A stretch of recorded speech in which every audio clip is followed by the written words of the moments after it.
Alright, now we're gonna point our toes.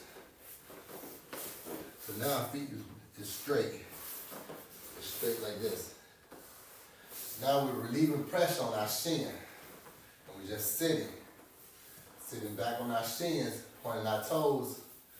The reason why we want to do this is because we have athletes that get shin splints, and you have coaches that don't know how to deal with it. But if you have a coach that does any training or physical theory, they know that if you point your toes, it stretches and relieves pressure to your shins. That's happening with shin splints. You should just be sitting here. I like to roll lines.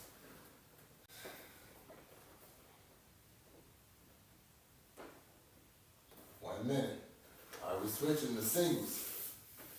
So now I'm going to sit on my shin, sit on my toe, and I'm going to roll it back and forth.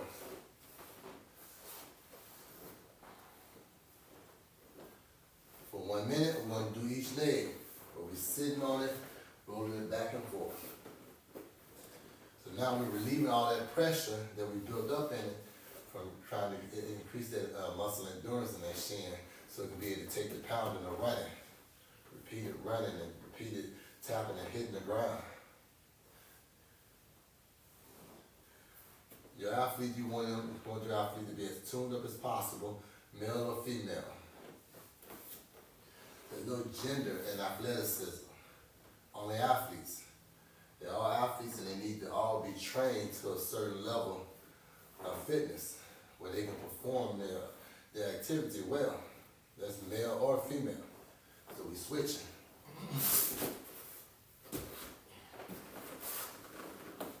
Same thing. My toe is less pointed and more to the side. However, I'm sitting flat on everything.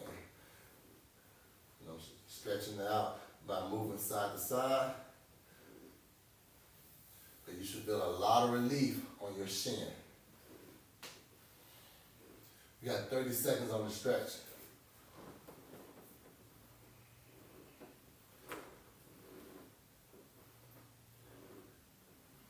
After this, we're going to hamstrings.